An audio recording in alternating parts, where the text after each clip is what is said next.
Hey everyone! Before we get started, today's episode is a little different.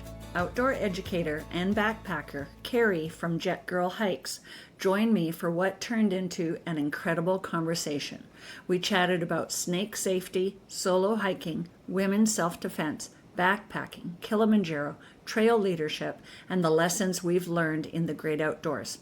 And honestly, the snake discussion was so good that we just hit the record button and went with it. So let's jump in.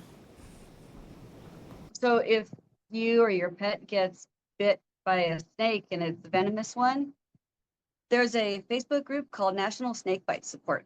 And you would be amazed how many people go to the hospital and the hospital does the wrong thing. Oh, really?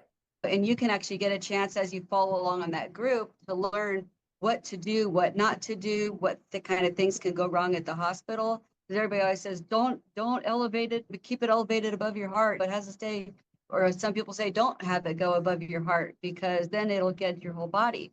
The problem is they want you to actually have your legs straight, like no bend at the knee, your legs straight and elevated because it lets all that venom start to come down into your body so your body can do its job and clean it out of the blood.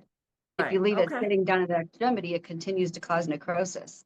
So if you have sorry? I said, hold it up. Yep. Yeah, they don't want you to bend the knee because that can stop the really good flow of venom going into your body so your body can clean it out. I heard this about snake bites, that you don't necessarily have to track down the snake that bit you because the anti-venom is the one venom for them all. Is that right? Yeah, yes, it is. It's for the majority of pit vipers. The only one that's different is coral snake. Oh, and okay. Where the pit vipers have more of a necrotic type of venom. Okay. The coral snake has a venom that is a neurotoxin. Okay. So it affects your brain and breathing and nervous system and stuff like that, even heart. But also, luckily, coral snakes are the least likely to bite. Are they? Why do you say that? They tend to just run. Oh, okay. The other way. And where other ones are like very quick to bite, they're the least likely to. They're not super quick to bite. They prioritize running away over biting. Interesting. Now, if you grab a hold of one, you're getting bit. Don't be picking up no snake. I remember I was on one hike. And this lady was carrying one of those snake hooks. And so she was like a self-proclaimed snake wrangler. And so it was fun. She picked up there was a hognose snake. And I love them. Little drama noodles. Yes, they're adorable. And anyway, so she picked him up and showed him around to everybody, and it was fun. Play dead?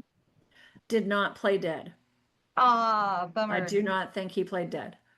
Oh yeah, they'll play dead. They roll over and they'll have their mouth open, tongue lolling out and everything. And they even have a vein in the back of their mouth. They'll rupture, so they even have blood trickling out of the mouth. Seriously? Yeah. So they're freaking funny. Hilarious. And once they roll over and play dead, if you pick them up and turn them upright again, they immediately roll back over. It's, no, I'm dead. You turn them over, like, nope, I'm dead. Roll over, nope, I'm dead. They're so funny. And they'll also rattle their tail like a rattlesnake would, and they make a sound from their mouth that sounds like a rattlesnake. And they can also flare the sides of their heads so they look like a cobra. That is so funny. It's just the poor little guy's just trying to protect himself. I know. Hence his name, Drama Noodle. Drama Noodle. That's so funny. They're very dramatic. So it sounds like you've spent a lot of time researching snakes and getting to know them. When I started leading group hikes, I decided I need to know the proper way to care for a snake bite. Because, I mean, what are the ones that are most likely to happen on a hike that we deal with? They're going to be falls, sprains, stomach ailments, burns, and snake bites. Yeah, heat exhaustion. Heat exhaustion, yes. Yeah. So you were asking about if they have any kind of are you still supposed to try and get the snake or track it down? If you can get a picture of it, that's all they need. Oh yeah. Gotcha. Yeah. Okay. Because if you show up, you're like, oh, a copperhead bit me, and then Yeah, they're people like, don't know what a oh, copperhead okay, looks like. okay. Before Yeah. we put antivenom in, because otherwise they need to kind of watch what the wound is doing, how the swelling is happening, and then they go, okay, yeah, that was an envenomation. But if you can have a picture, I don't know what kind of snake it is, but it was a copperhead, and they'll be like, okay, and then you show it to them, like, yeah, here it is, like, no, that's a milk snake.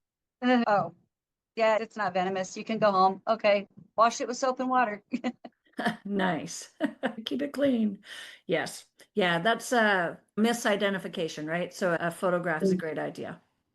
Yep. Very cool. So there's also several different North Texas or Texas snake bite or snake groups, snake identification groups on Facebook, and people will post a snake. What kind of snake is this? You're like, oh, and you start guessing, and then you look at it, you look in the comments, dang, I was wrong. Or you're like, yay, that's right. So that way you can start to get good at snake identification, because they'll go over, this is what kind of snake it is, and these are the things to look for to know the difference. Nice. Very cool. I have a hard time with properly identifying, what is that one? The cottonmouth. Because Cottonmouth, yeah.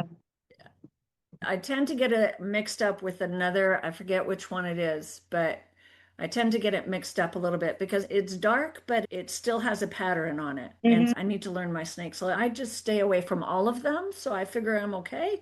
But So do you know what a copperhead looks like? yes, the Hershey Okay. Kisses.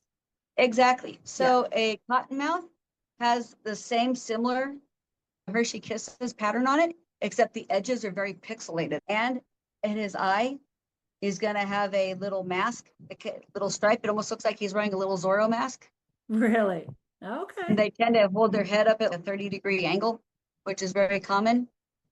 And then also their body is very fat. And then as it gets to the tail, it quickly goes down to the tail. You were saying one that you get it mixed up with a lot. I'm wondering if it's plain belly water snake. I think yep. I think that's the So one. Yeah. at the edges of the mouth on the water snakes, on the common water snake, plain belly water snake, and yellow belly water snake, they all have these vertical bars. They're called labial bars. They have them along their mouth. So in the United States, if you see a snake that has those vertical bars, it's not a venomous snake. I was just talking to my husband this morning. We were out on the disc golf course, and I told him, I said, I kept on looking for a snake. And it's because I haven't seen a snake this year yet. Oh, really? Yeah. And you know what? And in the snake's defense, my vision is poor. So I'm sure they're there. I'm just not seeing them. Yeah. I'm sure Yeah, they're the there. copperheads, they love to hide in dead leaves. Yeah, and that's where my disc goes. If you're familiar with disc golf, Yep. that I end up in the rough all the time. So it's okay, where's the snake? I don't see it. Yeah, on one of those group ID pages, all the times they'll have people put up on there, they'll say, is this a copperhead? And it's just a picture of a bunch of leaves, and they camouflage so well in They those dead leaves. do. You're sitting Yeah. there, you're looking and looking and looking, and you're like, I can't find it. And someone will be like, yes, that's a copperhead. And I'm like, I still don't see it. It's like, Usually where's the snake? usually someone in the comments will repost the picture with it circled, and you're like, Circle. oh, okay, I see it. So I keep saying that one of these April Fool's days, I'm going to put just a picture of some dead leaves and say, is this a copperhead? That's a I'll good probably get idea. kicked out of the group. It's Yes. a lot of fun learning about the different critters. Yes, it is. Yeah, I love it. We're outdoors people. We go out there for this reason. exactly. Be into a different environment, and even understanding that environment around us makes it so much more fun. Absolutely. I agree. I took many years ago, because we are not from the area, many years ago, I took the Texas Master Naturalist course and did their certification program. And it was just so interesting learning about the different flora, the different fauna, the different ecosystems. And it just really made me more environmentally aware of the whole area. I So, wish I was better with plants. oh yeah. Like foraging So, kind of plants or no, just plants in general? Yeah. just identifying them. Yeah. I use an app. I know some of them. I don't know all of them, of course, but I know some. I'm familiar with some of the more common ones. I really like the redbud trees because the little Aren't they flowers in the beautiful? springtime, they taste like broccoli. Oh, I didn't know you could eat them. You can eat them. Yeah, they taste like broccoli, so they're fun. Yep. Oh, I don't like broccoli.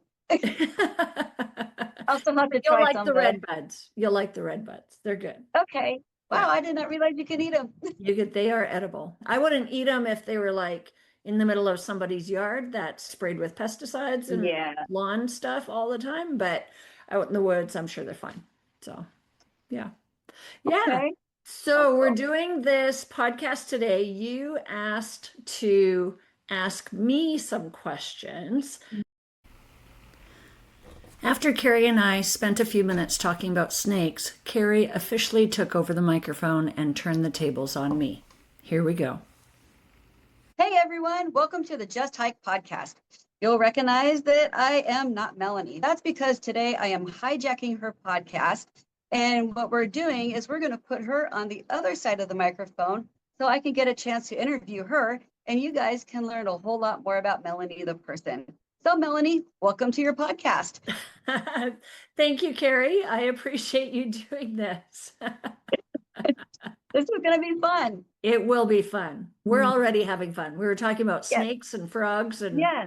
all sorts of Yeah, fun before things. we even got started on the intro, we started talking about snakes and plants and which ones taste like broccoli. So earlier this year, a friend and I were hiking the Lone Star Trail, and you and your husband Dan, they came out and you met us at a campsite where we were camping that night, and you brought us pizza, you brought us firewood, and got the fire going for us.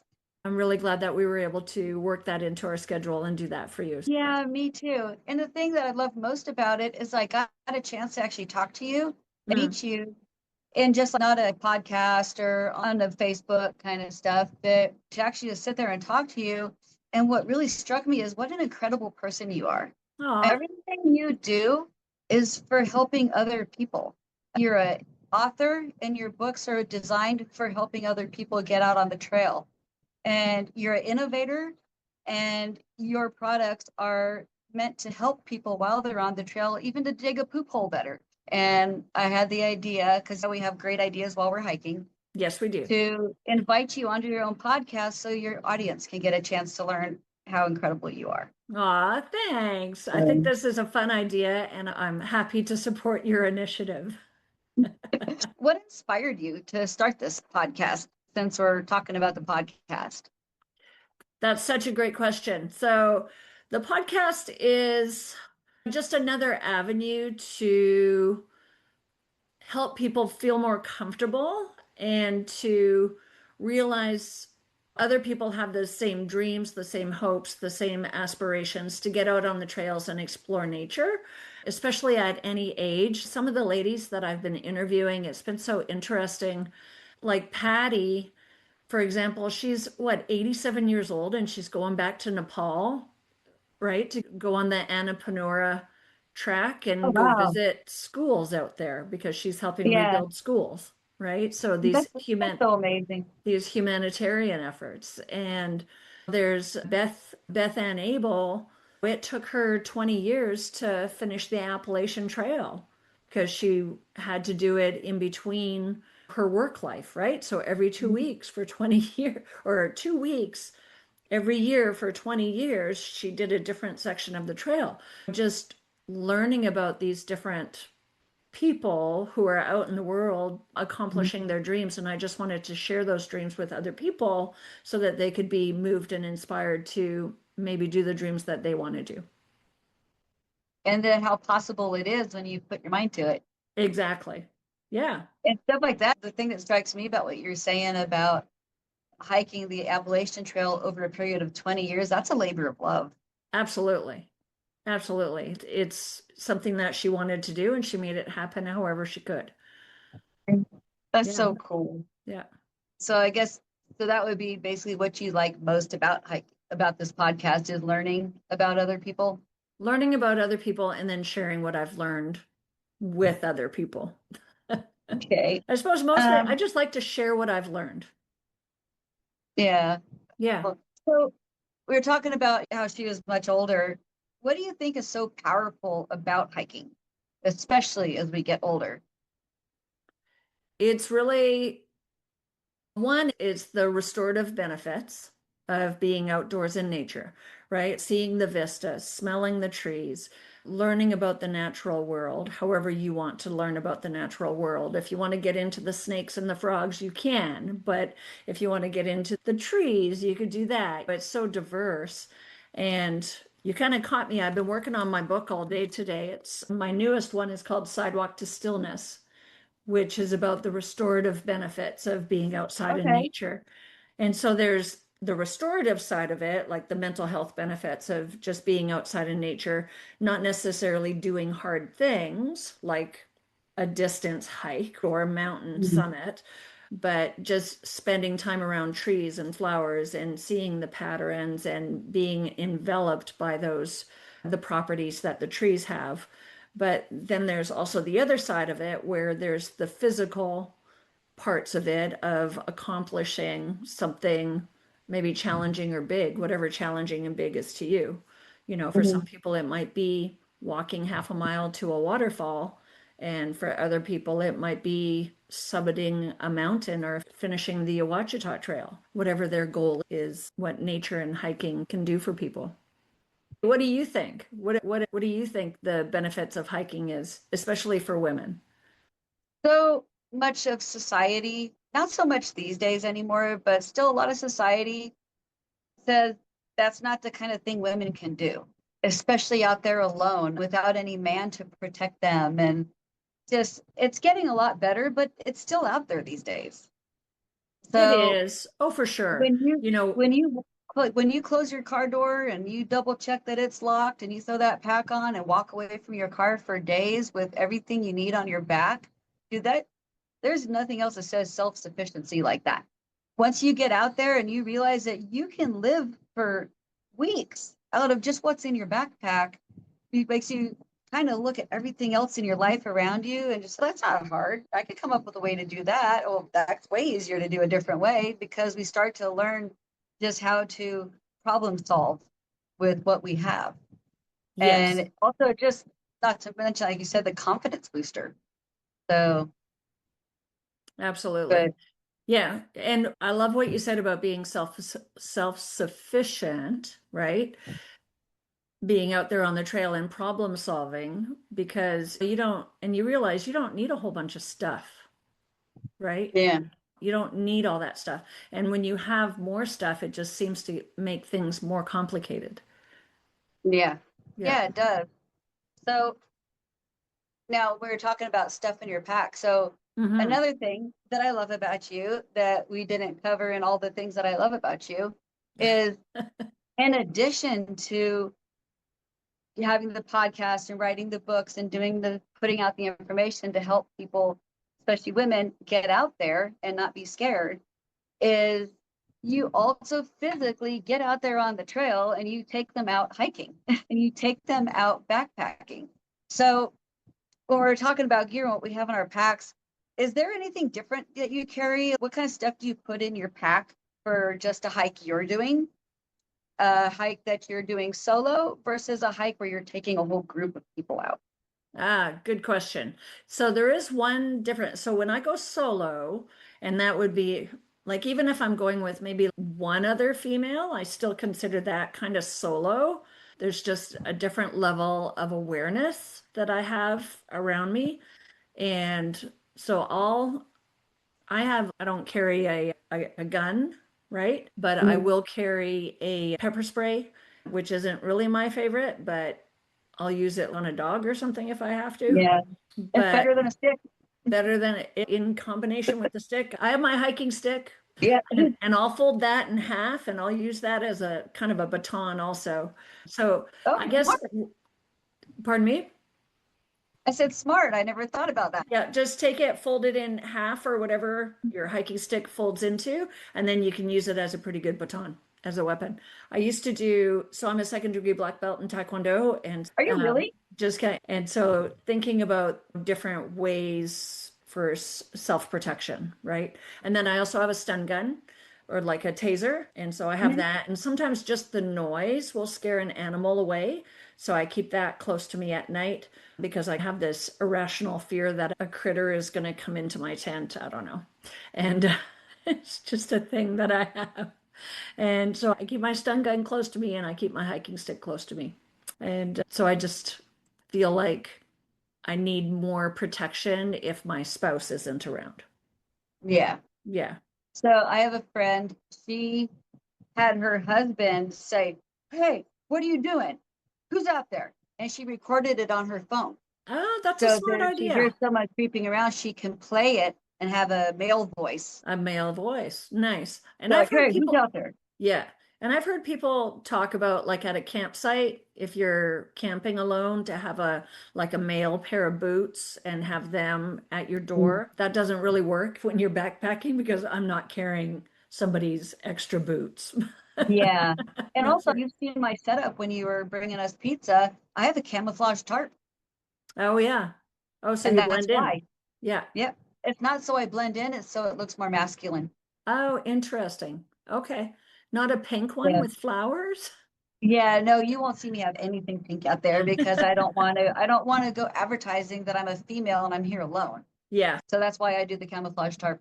Yeah. Yeah. That's smart. Yeah. So, did you see on one of the Appalachian or one of the hiking page Facebook pages, they were talking about there was a man on the Appalachian Trail. He was cutting a hole in a tent. He was a sex offender, and he would cut a hole in their tent and go in. And so he was recently caught and Oh, good. arrested. Yeah. So there was, yeah. So there are issues, right? Will they And, have a you know, public flogging of him?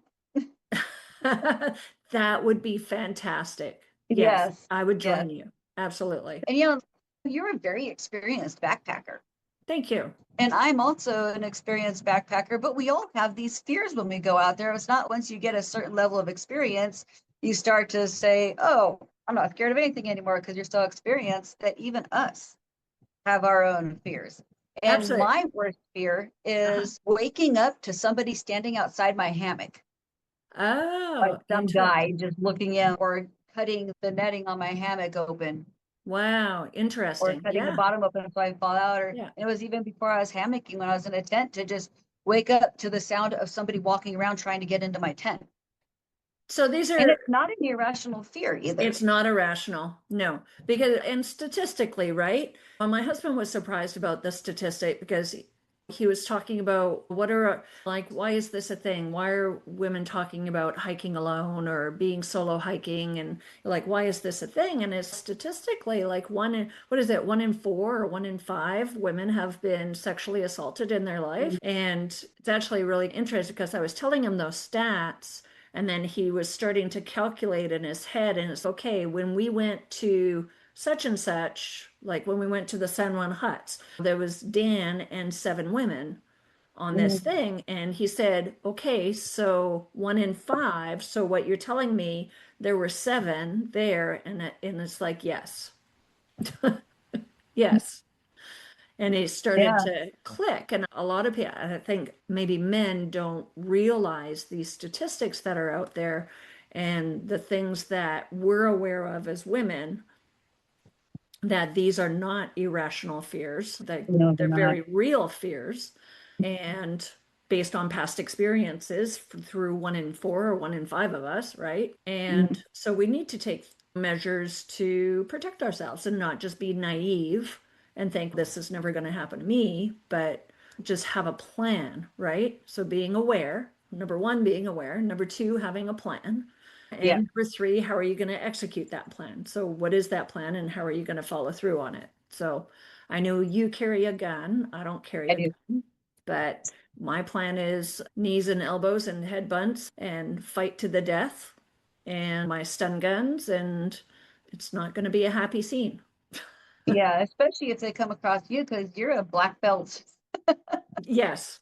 Yeah. And that, so what that means, really, what that means is that I'm aware enough to know that I'm not going to win probably against a big guy, right? But it could be one hit to the side of the head and I'm out. Yeah, So my awareness is that I need to use other things to my advantage, having the stun gun, having the pepper spray, having a camp set up, and just avoiding a situation when you feel uncomfortable. I think that's the biggest thing. is Yeah. using that gut of yours and that intuition. And Yeah. I think another important thing to add in also is that I see so many people when they camp, they sleep with earplugs in oh yeah, so they don't hear the wildlife. And I'm like, well, but how do you know if something dangerous is around you? yeah, But okay, so as a black belt, yes. what is one thing that you can tell women the first thing to do fighting someone off wise if they find themselves on the trail in a dangerous situation with a large man? Create distance. Okay. You If got they're to not create able to distance. and he's chasing them, now we're at physical contact. Kiss your ass goodbye. No. Oh, come on. What's a good self-defense thing that you would Oh say would be a gosh. great thing for a hiker to do? You've already brought up about folding your poles in half and beating the crap out of them with them.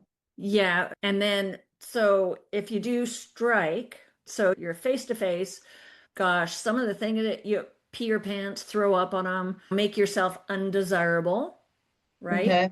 Fight like crazy. Don't go to a second location, right? Kind of create space and get away as Keep best moving. as you can. Keep moving. Yell, yell, scream, attract attention. If you have a whistle or one of those alarms, one of those like a she-birdie, I think one of them is called. I'm Oh, not yeah, I sure know if what you're that's a talking about, those little personal alarms. yeah, those little personal alarms, anything to create noise that will Okay. attract attention because you're going to need if you're face to face with a big guy, you need backup. You need support and you need to create space. Okay. Yeah. I think my first instinct would be try and knee him in the balls, throat punch, And then take off. then bolt, get the Yeah. heck out. Create space. And Yeah. if I can, if I can't take my stuff with me, at least grab my inReach Yeah. Yeah. if I'm able to. And that's like another thing to bring up. Like if other women watching this podcast are starting to think, oh shoot, I don't really have a plan. If you guys are watching this on YouTube, write your question in a comment. Oh, So that's a great Melanie can idea. get back to you and like, Yeah. what if this happens? What if that happens? Put those in the comment, you guys, because that's going to be an opportunity for Melanie to just actually get with you and talk to you about what to do. And so I interviewed, her name is Tisha Butler. She's on the podcast list if you go in and look at all the different episodes. Tisha is a black belt and a Krav Maga instructor, and we chatted about different self-defense scenarios and different things to do to help protect Oh, yourself on the trail. And then I we missed also that one. I did, want to watch it. yeah, and then we also did an in-person seminar together here in the Houston area, and that was a lot of Okay. fun to do. Yeah, we'll have to do another one. Yeah. Yeah, Yeah. that'd be cool. I need to catch up. Somehow I missed that one. Yeah. So, but see now, what else do I have on my things? So, have you ever been getting ready to go on a really big trip like Kilimanjaro or one of those that have you ever felt like you're like doubted yourself that you can do it? I always have self-doubt. What do you do about it? My self-doubt is through the roof. So, what do you do about it to walk out that door and put your feet on that trail? I write a poem. Yeah, no. You write a poem? I write a poem. Journal, self-reflection. What am I? So what am I freaking out about? Why am I feeling the way that I am? Actually, in a couple of weeks, I'm taking a group of high school students to the Oh, you're Desolation brave. Wilderness area. Yeah. And I'm going with a group. It's called the Woods Project. They're here in the Houston area, and they've been a nonprofit doing their thing for 20 years. Oh, And this wow. is their 20th year. And what they do is they take a group of underprivileged high school age students, so for like ninth grade to going into 12th grade, right? And so underprivileged in the sense of the families don't necessarily have the money or the means to take them on even out of the city or riding on an airplane or to experience any activities. And so all the students come from recommendations from high school counselors or the teachers or the principals, and they can't be any behavior type students. They need to be good students who are like like decent kids, right? The only issue is that they just don't have financial means. And anyway, so we give them backpacks, we give them hiking boots, they give them the tents, the food, the airfare, the whole thing to do a 2-week wilderness experience. And it's a very cool program to get involved with. Highly recommend you look into it It's because I such a think you cool might, idea. I yeah, didn't even know such a thing existed. yeah, Yeah, really I love cool. helping out beginners. That's one of my jams. I know you love doing that. You And end so, up falling off of it though. Very extra when you have a big group. extra when I have a big group. It would be first aid kit would be the biggest thing. Some sort of way to communicate always. We had on one of our hikes with the Lone Star Hiking Trail, it's happened a couple of times now, where we've had medical emergencies, not 911 medical Okay. emergencies, but one was, what could have been a 911. One was heat related.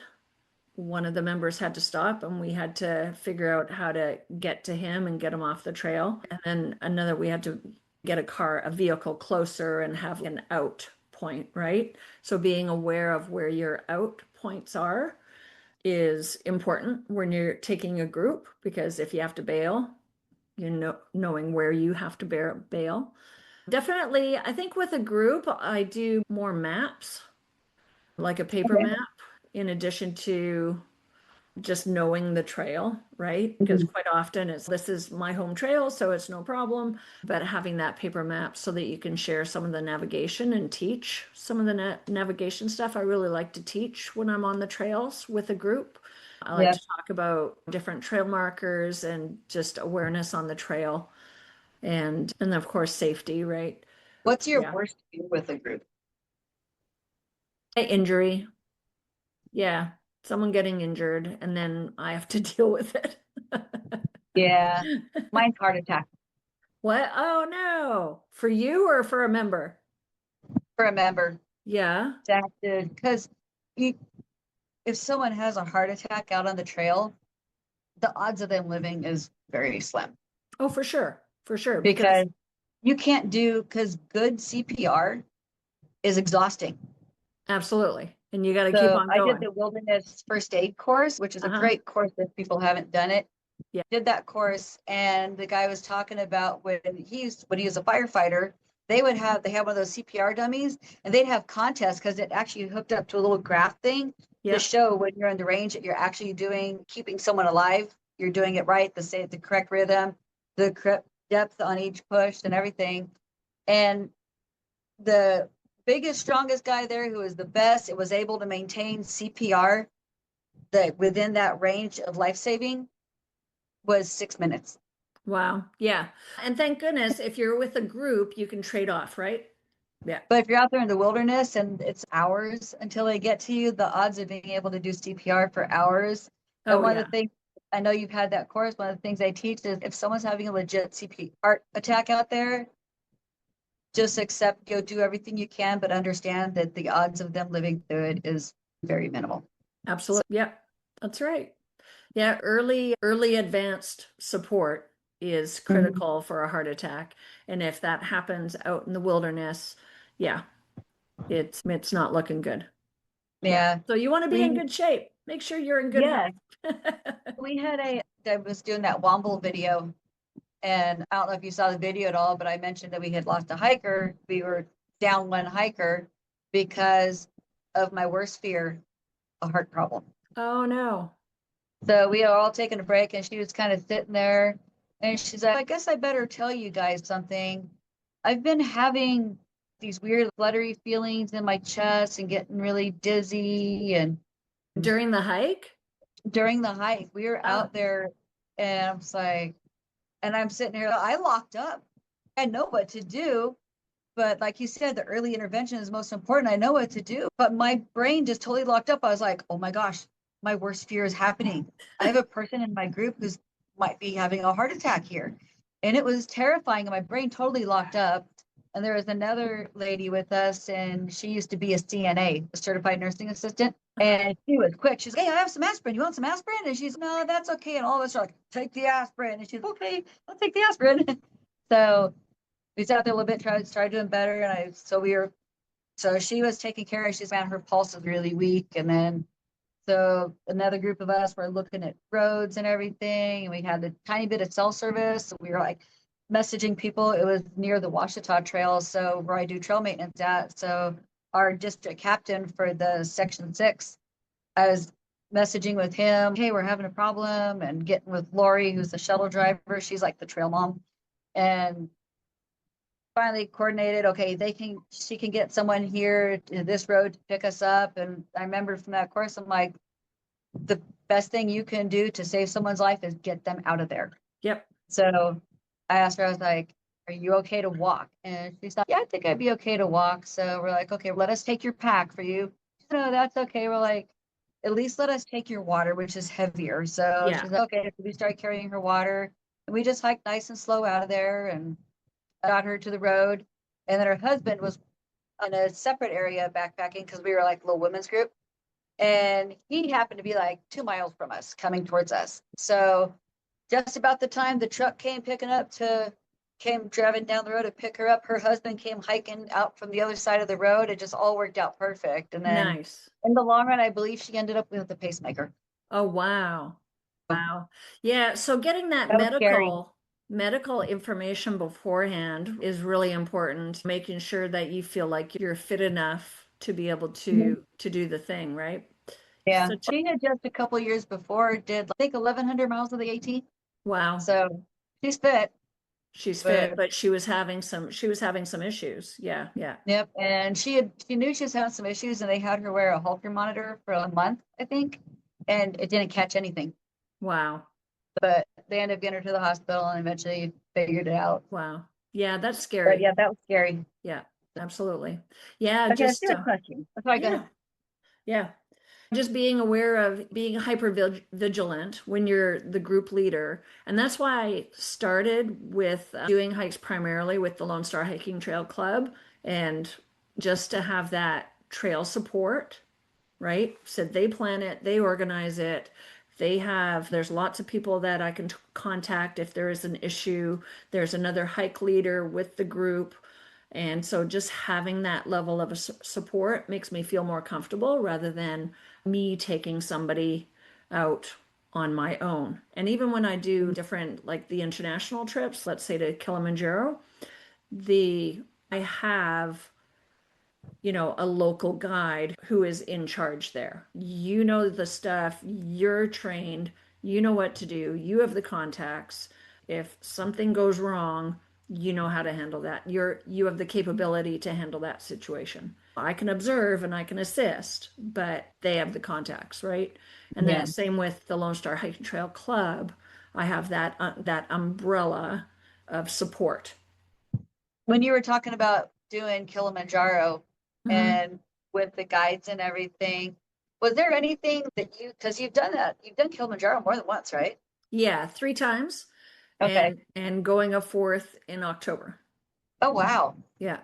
If you want to You're glutton come. for punishment, aren't you? Oh man, I wish.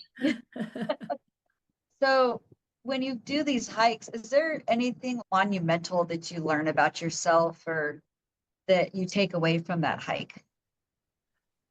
That you can grit and perseverance, right? And just working through that self-doubt and that, am I doing this again? Why am I out here again? What am I doing? Oh yeah. Oh yeah. Trying to motivate and inspire. Yeah. Not only myself, but other people too. Yes. We can do hard things. It's just one foot in front of the other. And just being, I think, just going just with the journey, right? Just Yeah.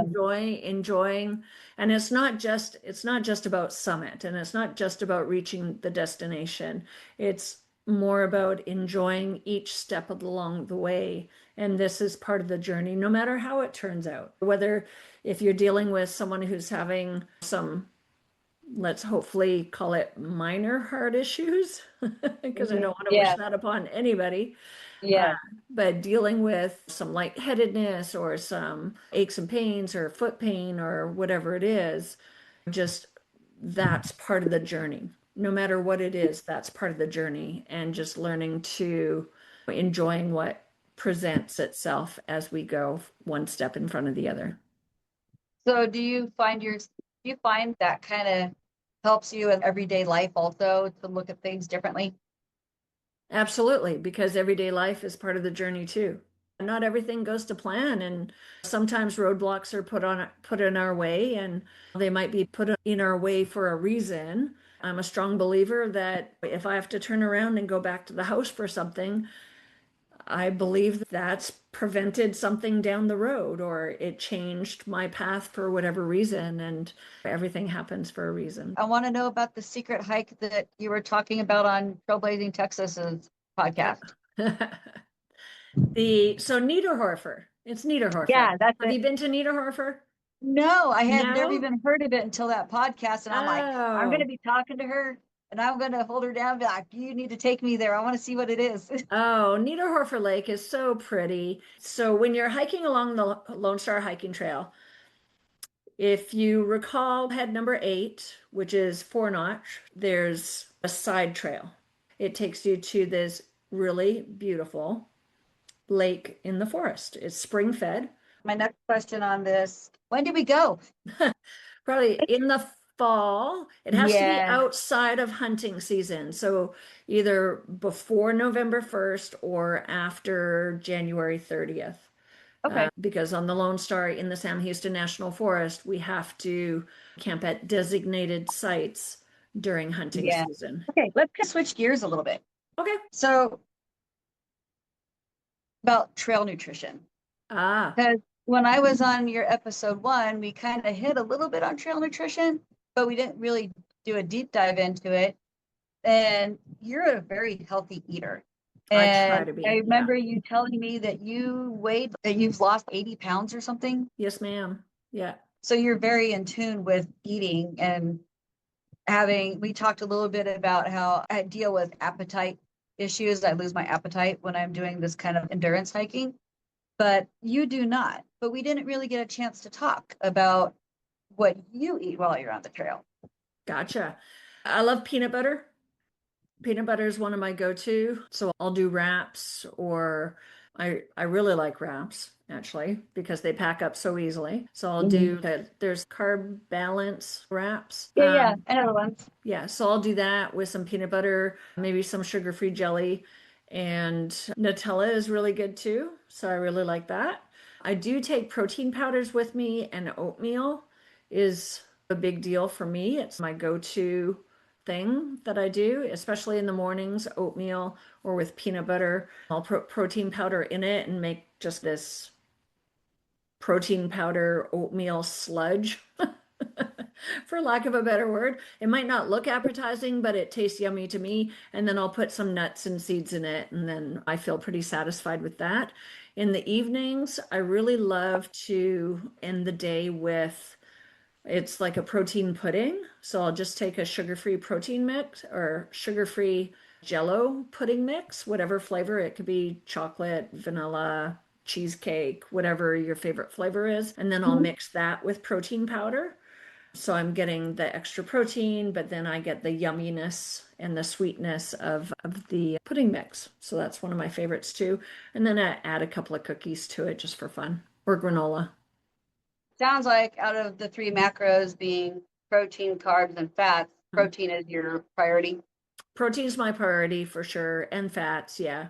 Carbs, I'm gonna get the carbs probably no matter what, just because just about everything has carbs, especially the oatmeal. So the oatmeal is high in carbs. So I'll definitely get that. Electrolytes are really important for me, especially halfway through the day. And I love my caffeine in the mornings too. Yes, got to have the caffeine. So you're making some electrolytes now that you're selling under the Just. I used to, but my supplier ran into supply issues. And so I don't have the hydration mix anymore. Oh, bummer. Yeah. So of all the different hydration mixes that are out there, which one do you recommend the most? I like Element. That's And mine too. yeah, is it? Yeah, it And looks like I'm all fancy podcast host drinking my coffee. I literally have water with Element in it. do you? It's Nice. the Yeah. lemonade one, and it's delicious. Oh, But I cool. look like I'm like all right with my coffee cup. what does it looks like Sharpie on your cup, but I know it's part of your Oh, cup. What does it say? Shh, it's a not coffee yet. cup. It says, then not yet, then you may speak now. Yeah, nice. I By like the it. level of the coffee that's inside. Yes, very good. And then I So I also just take like the element and and the I got element noon. and a gnat in here. That's life in the outdoors. We'll just call it Got extra it. protein. And then the other one, I like the noon tablets, the Okay. NUUN. And I've just been like, I'll break a quarter or a half of it off and I'll just pop that in my mouth and let it dissolve. Okay. Yeah, Cool. yeah. And I try to I do never so, thought about doing that. yeah, And that'd be an easier way so you don't have one bottle that's got that, that flavor in it. So then you end up with lemonade flavored beans in the evenings. exactly. And then when I, the way I prefer to take my hydration mixes or my electrolytes is to do very small quantity, do the whole packet. Let's say, for example, the entire packet of the element, especially if I feel like I'm dragging or I'm feeling like I'm exhausted. Then I'll do maybe just a couple of ounces and I'll put the entire packet in there and swish it around and down it back. And then it just serves as a pick me up. It delivers it to your cells faster rather than diluting it and just sipping on it all day. Yeah. Yeah. So I had a time when I was on Trail Between the Lakes Uh-huh. and I had got overheated and I figured that I think part of it was because I was trying to conserve my water because a lot of the water sources there, similar to the Lone Star Hiking Trail, Yeah. are not great. They're fine if you're in a pinch, but it's not suggested. So I was trying to conserve water between my cache locations. Oh, And yeah. so when I finally got to my water cache, I filled almost an entire smart water bottle. And I dumped that stuff in there and I just chugged it down and my stomach hurt so bad later. Oh, really? Yeah. So that's a much smarter way to do it, to Yeah. get the whole Do a packet small. without, Yeah. yeah, Yeah. still tastes strong, but Yeah. you But got it all. it'll deliver it to your cells faster. Yeah. Okay. Yeah. What's your suggestion? So I know because we discussed how I lose my appetite, and it's actually a pretty common problem, especially when people are at altitude. Yeah. Altitude Um, and endurance. Yeah. Yeah. yeah. And so what do you suggest for people nutrition wise who lose their appetite? Have your favorite thing. Like rationally, you have to eat, right? To keep up your energy, you have to have food in your system, right? Yeah. And yeah, that's why I do the protein pudding because it's yummy. I'm going to eat it. It's easy to eat. I don't have to chew it. I can just kind of roll it around and swallow. I find if I have to cook something and if I'm tired, you're exhausted, you don't want to cook. Same with endurance. If you've done a 20-mile day with a 30-pound pack, you probably don't feel like cooking. But if you can eat something that simple, Yeah. I think we talked about what, the fuel or the frog Yeah. The of the frugals. gels. Just whatever you can do nutritionally to help you. You might not feel like eating mac and cheese or, I don't know, biscuits and gravy, whatever it is that you got with you. Just the idea of eating just makes me feel more nauseous. One of the things that we had talked about when I was on the episode one was that I found out that because outside of backpacking, I tend to be low carb and try and Uh-huh. control my carbs, and protein's my priority. But on the trail, is it carbs? Yeah, it's like pure carbs. Are you going to eat it? Yeah, it's gummy bears. Okay, then eat it. So if I eat it throughout the whole hike, when I get to camp, my blood sugar levels are higher and I'm more willing to eat. So I Ah, think the nauseousness I'm feeling isn't because I don't want to eat. I think it's because my blood sugars are low. oh, so trying to keep up that energy with the sugar, Yeah. with the gummy bears. Yeah. Yeah, On a regular definitely. backpacking trip that's not an endurance type of trip, I don't Uh-huh. really struggle with the appetite. It's the endurance. I do love, so early in the trip, I really love the ramen bombs. I would never eat that. It sounds horrible, doesn't it? I would never eat that.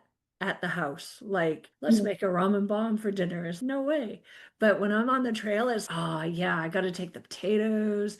I want to take the ramen noodles. And then I throw in like a pack, depending on how many I'm feeding, whether it's just me or me and my husband, some of those packets of the chicken in the foil packets. I'll have a Mhm. couple of those and then we'll Okay, put that in there. Yeah. that's a Ramen ramen bomb. bomb. That's one of my favorites. Have you ever had a ramen bomb? I haven't.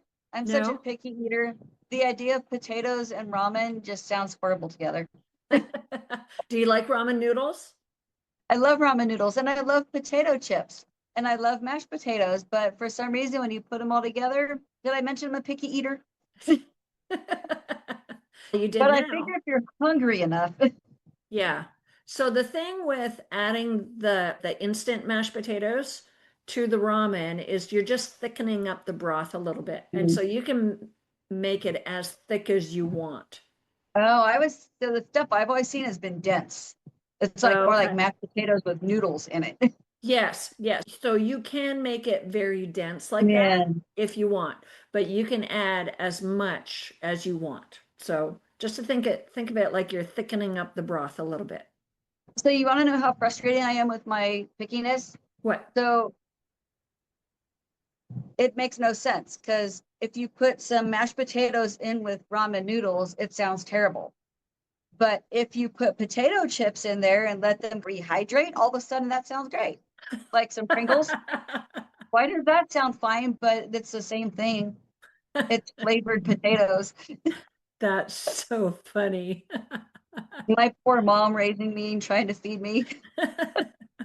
I would never think of putting, but now I want to try it. And that kind of food is just safe for hiking. Just Yeah. because you need the Now I kind of calories, want you to need the too. calories. Gosh, you're Yeah. probably burning 2,000 calories hiking for the Oh, day, if yeah. more than that. Yeah, So, probably more than that. yeah, so So, you got to especially if eat. you've just resupplied and Oh your pack's gosh. heavy. Yeah.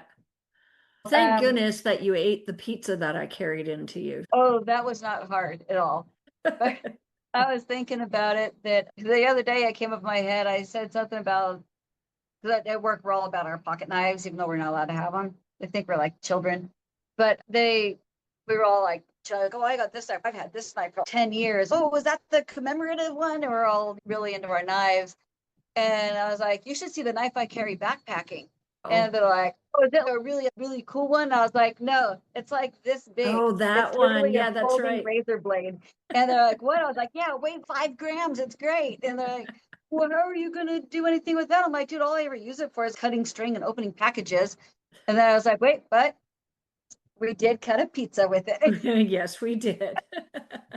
So Yeah. it popped into my head the other night when we were talking about that. And I was like, I remember us with that little bitty knife cutting the pizza. And it cut it really good. It cut all the way through the cardboard too. It did. It did. And that My girl, husband so got me that. I watched that girl cut that pizza, right? And it was like she did the lightest, like all she did was dent the cheese. That's what she did. She dented the cheese, and it's like that was all she did with that pizza. So thank goodness you had that itty bitty And I'm like, little I have a knife. 5 gram knife to cut the pizza. Oh my Yeah, God. my husband got me that. People like we were talking about how when people like that night we were over pizza after my little knife thing, that you have people was like, oh, you backpack, and they'll get you these gifts that they feel like, I don't know if they think we're in bushcraft or something. Look at us, these big giant knives that have the little striker thing for starting a fire inside and all this other stuff. It's got paracord wrapped around the handle because you're probably gonna need paracord for, I don't know, parachuting while you're backpacking. I don't know. But then You need my it for a husband, shoelace. That's why you need it, because your yes. shoelace is going to break.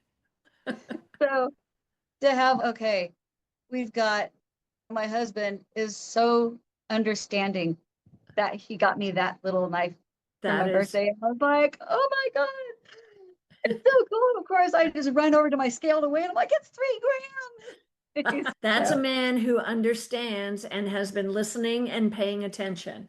yes, he does. And Yeah. luckily, he backpacks also, Does but he? just not the kind of stuff that I do. So, as a condition of marriage, that at least once a year he goes backpacking with me. Oh, nice. Good. So let's see. Okay, so that night when we were sitting there by the campfire eating pizza that we cut with my itty bitty knife, we were talking about what you do as a professional, Ah, because you do have a working job and that you are a physical trainer. I'm a personal trainer. Yes, ma'am. And who are your favorite clients to work with?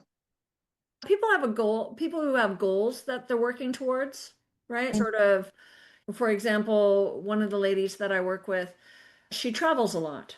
And she was talking about taking some homemade goods to her daughter who lives in California.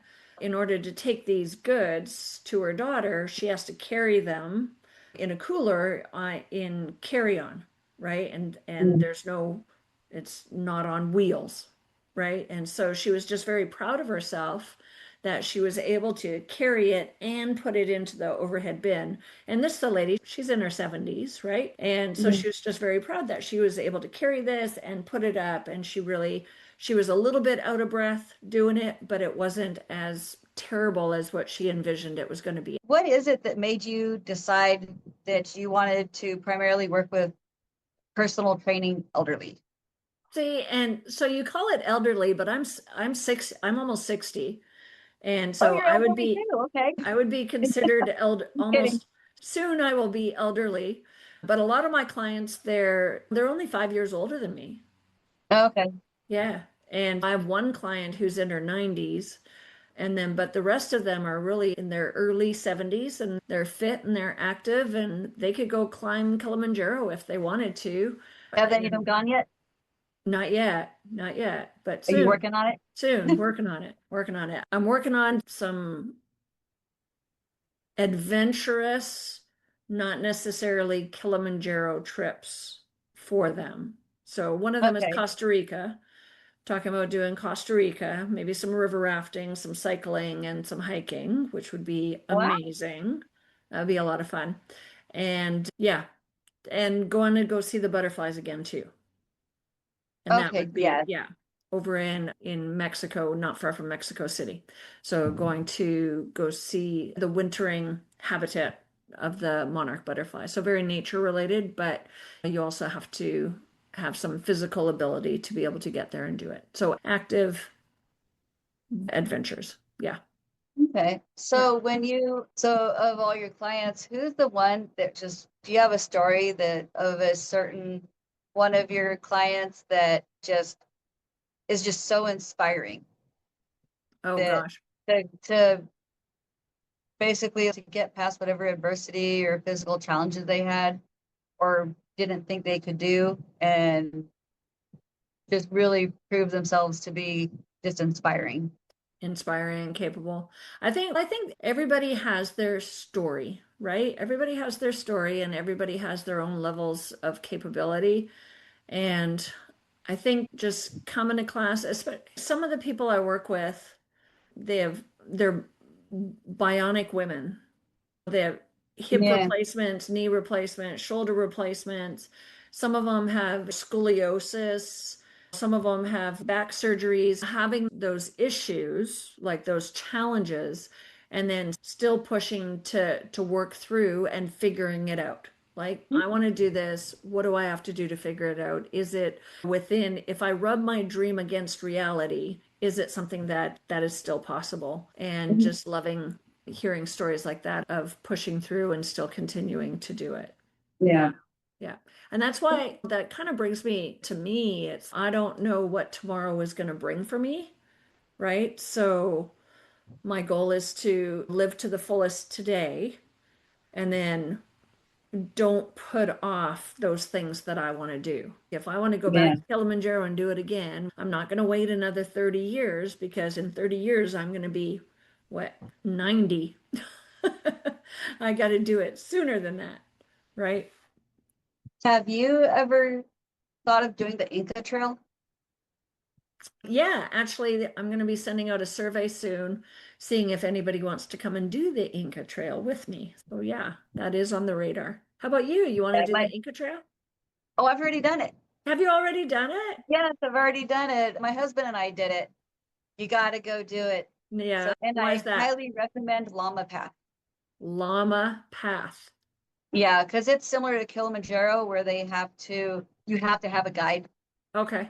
You can't just go on your own. But I did a lot of research before we went and we picked them because they treat their porters the best. Oh, nice. Okay. Good to So know. Yeah. yeah, but we did the 4 day to Machu Picchu.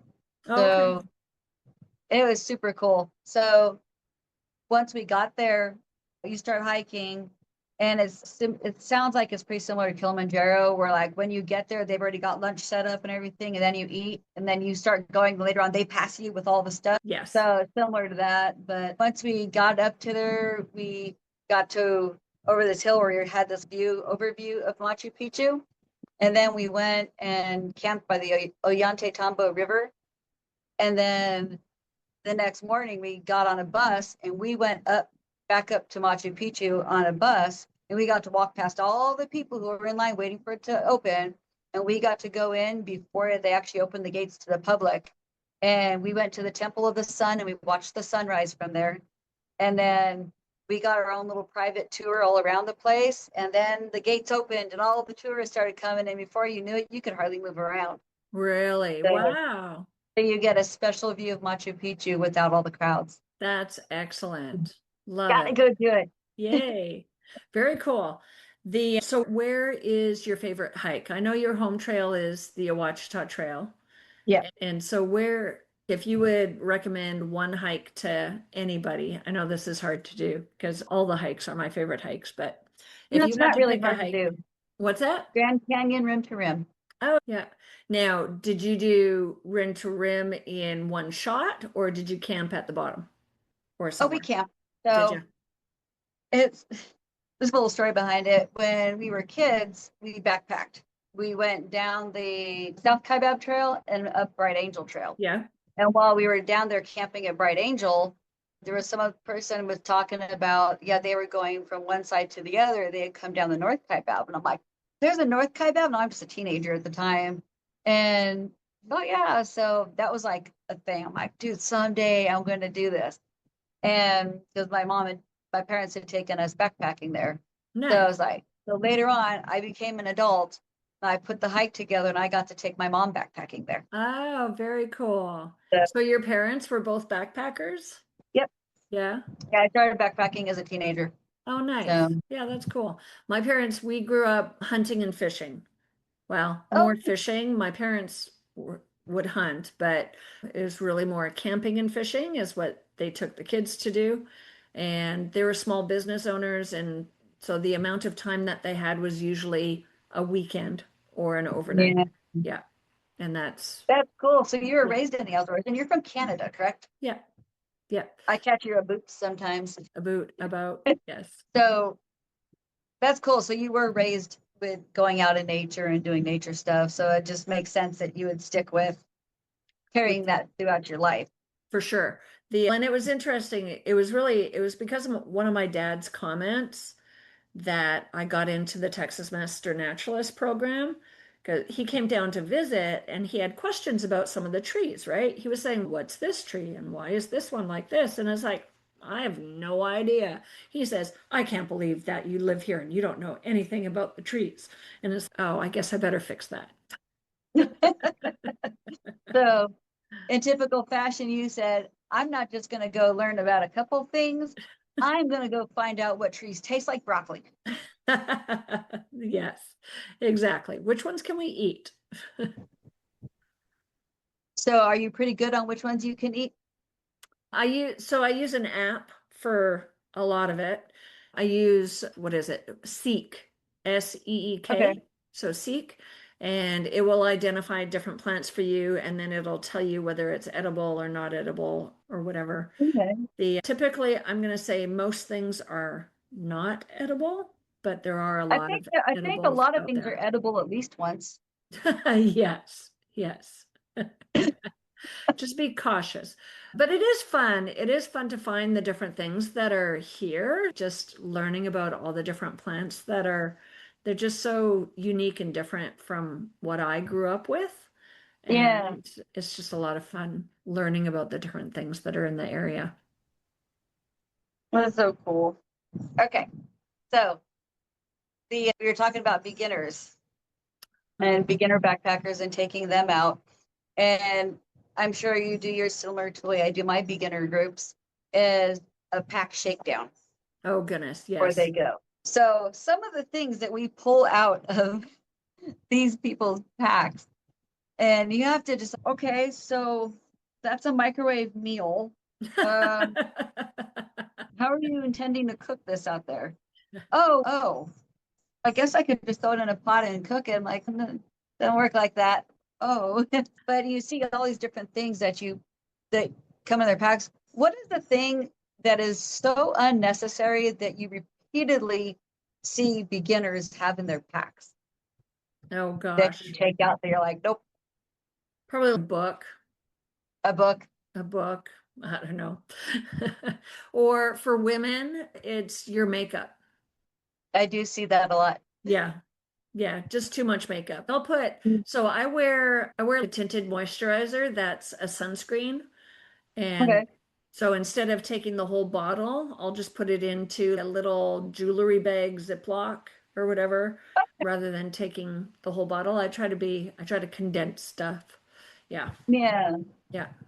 But I would say makeup sometime or moisturizers. Another one, so one time at Kilimanjaro, they had a fear about cleanliness. I talk about packing your fears, right? Mhm. And so this one lady, she brought, I think, 10 packs, big packs of wet wipes. And then she's way overweight for what the porters can carry. And it's okay, you're not, no. You need maybe two of those a day. Do the Yeah. math. Look at the count. You only, What's the most outlandish thing you've pulled out of a pack the most outlandish thing I've pulled out of a pack? that a Gosh, beginner brought? I can't think of anything. What about you? A sun shower. Like Have you seen them? one of those black ones? Yeah, it's something like a black bag and you fill it with water and then you hang it from something and then the sun heats it up. You get They're under it and take a shower. they're concerned about cleanliness. Yeah. Yes, Yeah. they're So that's very, those similar are to the very wet heavy. wipes. Yeah. Gosh, I no, don't carry that in your backpack. I Yeah. think the most common thing that I pull out of people's packs is those old Boy Scout mess kits. You know, when Oh, it's got the like little thing that comes on the top that holds it all together, you pull it's like a bowl and a plate and this little yeah, handle that goes onto it. gotcha. One of those. I Yeah. keep seeing those a lot. Do ya? I'm trying to think of the one of the very first backpacking trips I did. This one lady showed up, and we weren't packing in far because I was also new to backpacking. We were only doing, I think it was like maybe a 2 mile hike in. And gosh, she had a cooler bag on one shoulder.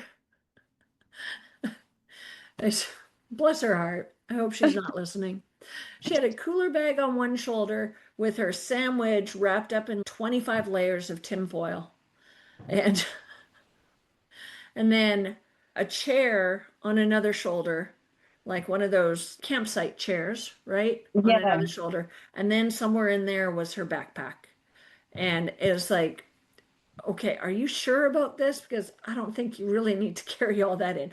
Oh no, I can do it. I tested it. I can do this. It's like, and then we're trying to go around through creeks and around trees and stuff. Yeah, it was very cumbersome.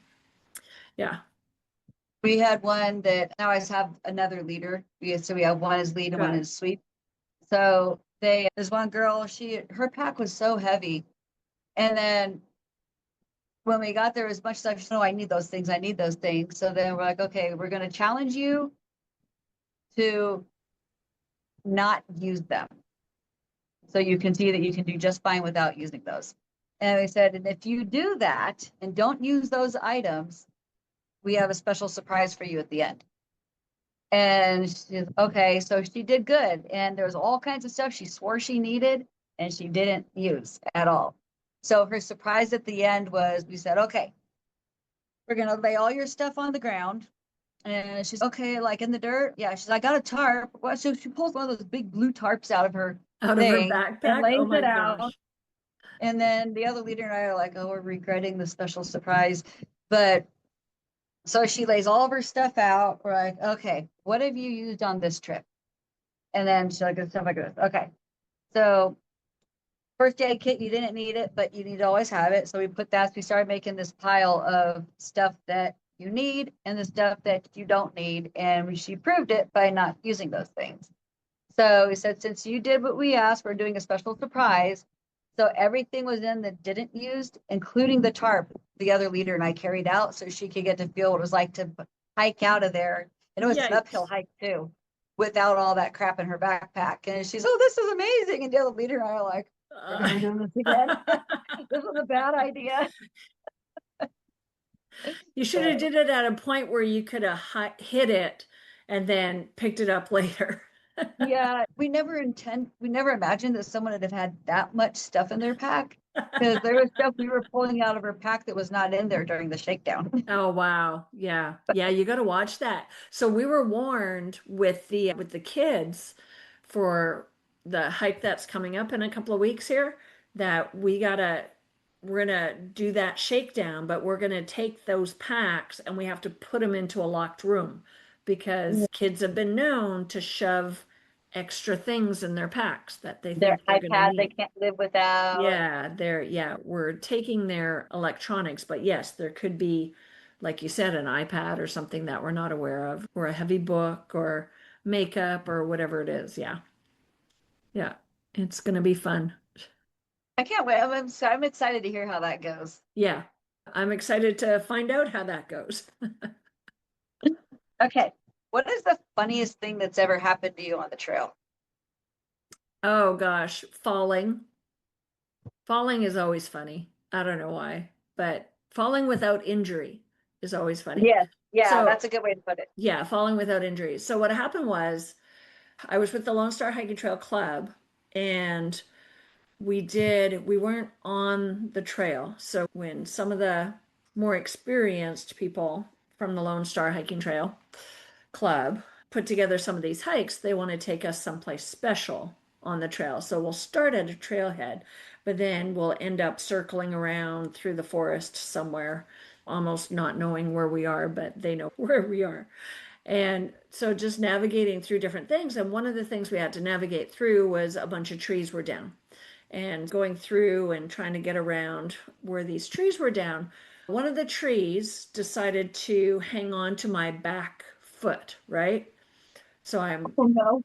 I'm going through this bramble and the tree is hanging on to me and I end up falling forward and catching myself on my hands and knees.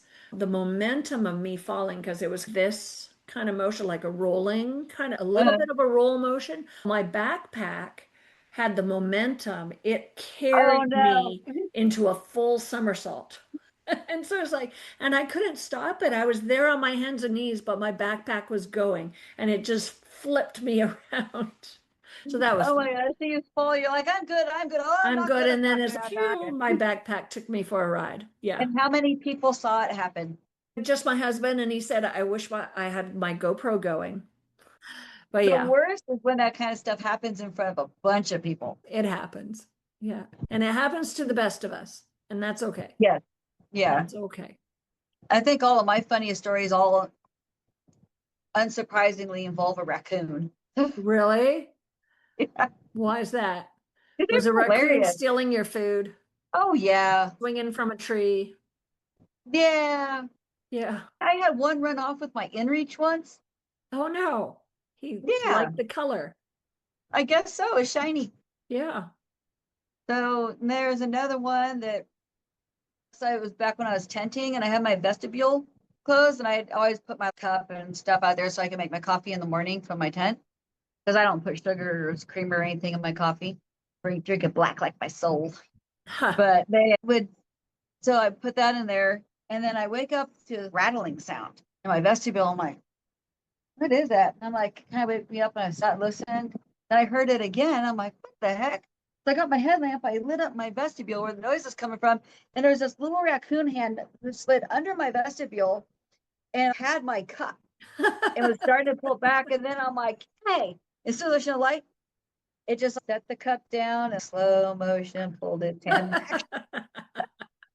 That's funny. Then another one, I was sleeping in my tent and it was pretty hot out. And of course, all these are on Eagle Rock Loop. The raccoons on Eagle Rock Loop are just ridiculous. Really? I So, didn't have oh, any issues with them. oh yeah. So all of Yeah. these happened on Eagle Rock Loop, but they had a, I love that loop, by the way. yeah, me too. It's so So great. It's nice. so beautiful. Yeah. But yeah, there's another one. I was sitting there and I heard, so I had my vestibules all rolled back, so it was just net. And then I heard something and I look over and I got my headlamp and I put it up against the mesh so it doesn't just reflect the mesh back at you.